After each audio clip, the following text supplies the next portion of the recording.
Nah, MPU sendiri sejauh ini sudah mengambil langkah atau tidak terkait permasalahan kemarin di Abdia nih Pak Kasubar. Kemudian ada permasalahan sebelumnya di Masjid Oman, kemudian ada persoalan sebelumnya di tahun 2016 itu di Masjid Raya.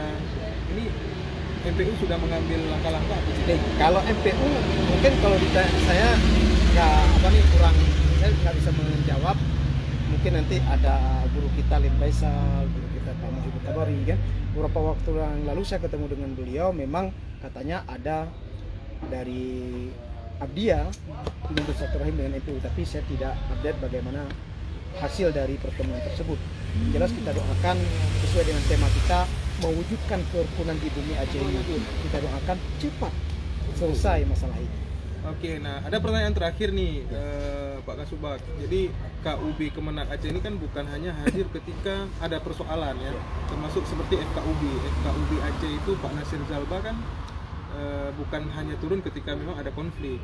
Tentu ada preventif yang dilakukan oleh baik FKUB ataupun KUB sendiri. Strategi apa nih yang dilakukan oleh kantor Kanwil Kemenak Aceh terkait isu beragama di Aceh? Ya. Yang pertama sekali pada tahun 2020 ya, yang lalu kita tutup.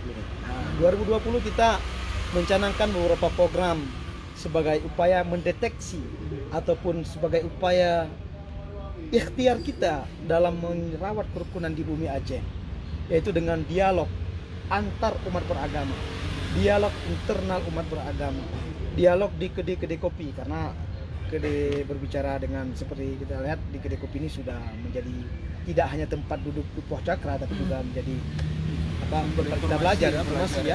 Nah, beberapa kegiatan lainnya adalah kita juga mengadakan dialog di pulau terluar Aceh. Kita juga akan mengadakan dialog di Singkil. Kita juga akan bertemu dengan dai ataupun penyuluh di perbatasan. 2019 sudah dilakukan. Di Simulu sudah, di Sabang sudah. Artinya di daerah-daerah yang dapat menimbulkan konflik antar umat beragama, kita berdialog. Sementara di daerah-daerah yang memang nyaris boleh kita katakan tidak ada umat minoritas, jadi di sana lebih dikencangkan dialog internal umat beragama. Jadi ini kita ada bantuan untuk langsung FKUB kabupaten kota ya, untuk mereka melakukan upaya walaupun sedikit. Makanya di sini perlu perhatian serius lagi dari pemerintah kita, pemerintah Aceh, untuk membantu lebih menghidupkan FKUB, karena FKUB ini kan dia bukan dari pemerintah, dia adalah berkumpulnya tokoh-tokoh agama untuk membantu memfasilitasi penyelesaian kalau memang terjadi konflik. Nah, sementara di FKUB kita sendiri, karena pada Maret kemarin terjadi musibah pandemi ini bagi kita, anggaran itu direkomposisi. Nyaris semua anggaran kita, kegiatan-kegiatan tadi itu difokuskan kepada untuk COVID ini, sehingga Pak Kapus di Jakarta mengatakan mohon ikhlaskan untuk tahun ini anggaran tersebut diprioritaskan kepada yang lebih utama. Nah, sehingga kegiatan yang dapat kita lakukan adalah melakukan kampanye kerukunan dengan ya paling baliho yang masih tersisa sedikit ya kan, terus mengajak melalui tag, artinya dengan kawan-kawan media yang membantu mengkampanyekan kepada umat di luar bahwasanya Aceh ini betul-betul rukun. Malah ini lagi teringat Pak Subur, saat Pentas Pai 2017 ya, Pentas Pai 2017 kawan-kawan dari luar Aceh ingin hadir kegiatan ini, cuma mereka non muslim, mereka sempat terpikir mereka dengan tidak berjilbab ataupun ini. Kita berani menyampaikan bahwasanya Aceh ini tidak akan mengganggu kalian, tidak akan mengurus kalian. Datanglah lihat sendiri, baru kalian akan berani membantahkan bagaimana sebenarnya kehidupan kerukunan umat beragama di Aceh, menghargai orang-orang luar di Aceh. Nyatanya setelah dia selesai kegiatan kembali, ternyata Aceh tidak seperti digambarkan oleh orang-orang di luar. Nah, makanya kita mengajak ini kawan-kawan untuk terus mengkampanye kalau Aceh ini rukun. Seperti kita ulang, apakah tidak ada konflik? Konflik ada. Riak-riak ini pasti ada. Tapi ini sama-sama kita bertanggung jawab, memiliki saham, bukan pemerintah saja, untuk menyelesaikan persoalan ataupun meminimalisir terjadinya konflik. Oke. Baik, saudara-saudara, kita sudah sampai di penghujung podcast hari ini dengan tema mengawal kerukunan umat beragama di Aceh. Saya lupa juga tadi memperkenalkan Pak Nasril ini lebih detail ya. Mungkin secara singkat beliau ini mengawali karir sebagai birokrat Kementerian Agama Aceh itu pada tahun 2011.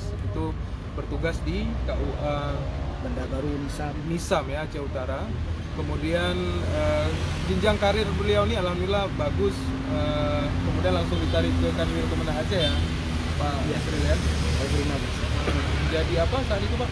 Staf di bidang Urais, kemudian sempat menjabat sebagai Kasubag Humas ya, dan terakhir beliau sekarang menjabat sebagai Kasubag Kerukunan Umat Beragama di Aceh. Dan beliau di belakang nama juga tertera LC ya. LC itu pertanda bahwa alumni dari Timur Tengah ya, alumni dari Timur Tengah. Jadi LC itu menandakan bahwa memang beliau dari dulu di Al-Azhar Pak ya? Iya, di Al-Azhar. Di Al-Azhar. Kemudian S2-nya menyelesaikan di mana Pak? Di Fikih Modern UIN Ya, Araya. Fikih Modern. Ya, jadi beliau ini adalah lulusan dari Timur Tengah. Mungkin untuk terakhir ada tausiah singkat ataupun tausiah penutup terkait imbauan kepada masyarakat dan lintas agama yang ada di Aceh Pak Nasril. Ya, untuk sahabat-sahabat semuanya, yang pertama sekali tugas kita sebagai hamba, sebagai seorang muslim, untuk terus menebarkan kedamaian, kebaikan, kemaslahatan untuk kita, sesama kita, keluarga kita, masyarakat. Artinya agama kita sudah mengajarkan ini, hak-hak dan kewajiban kita sebagai seorang muslim. Ini saja yang kita lakukan, maka semua konflik itu akan terminimalisir. Yang kedua adalah kita tidak cepat menjudge ataupun menyalahkan orang lain. Perbedaan itu sudah pasti. Kita jadikan perbedaan ini, kalau internal kita adalah sebagai khazanah keilmuan, kekayaannya keilmuan Islam. Perbedaan ada. Kalau memang ada konflik, para guru kita, ulama, pimpinan-pimpinan daya, tengku-tengku, duduk bersama menyelesaikan persoalan. Tidak dengan kekerasan, tidak dengan konflik, tidak dengan ada pihak yang coba menyesatkan, mengkafirkan orang lain. Nah, ini pelan-pelan. Yang terakhir wujudnya adalah tercipta Aceh internal juga rukun, eksternal juga rukun. Nah, kepada sahabat-sahabat kami minoritas, jangan merasa terdalimi. Kita di sini dengan kawan-kawan semuanya hidup rukun, hidup aman, hidup damai.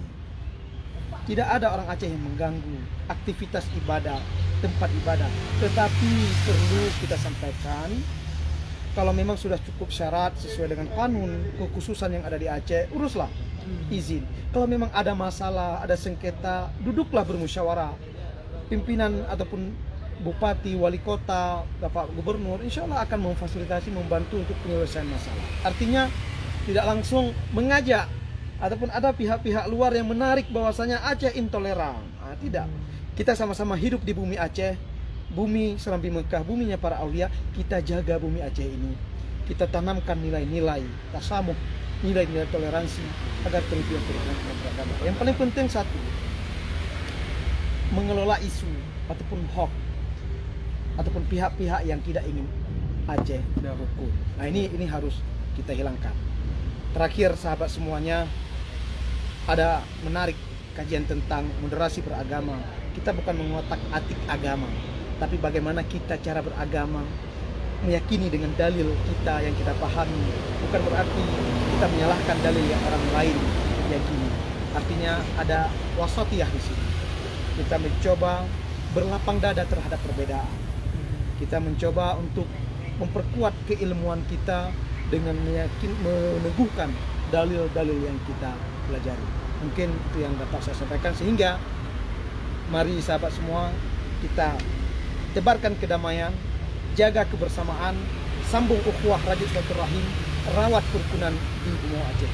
Mungkin itu kata penutup saya, Pak Sukur. Baik, Saudara Lun, kita sudah sampai di penghujung dan saya tidak menyimpulkan lagi karena Pak Nasril sudah menyampaikan tausiah singkat terakhir tadi terkait kerukunan umat beragama. Pada intinya adalah kita selalu harus menjaga ukhuwah ya, menjaga persaudaraan agar Aceh tetap damai, aman dan sejahtera tentunya. Terima kasih Saudara Lun, saya Suberdani, jurnalis harian Serambi Indonesia undur diri, dan Pak Muhammad Nasril juga undur diri. Sampai jumpa di lain kesempatan dengan podcast tema yang berbeda. Assalamualaikum warahmatullahi wabarakatuh.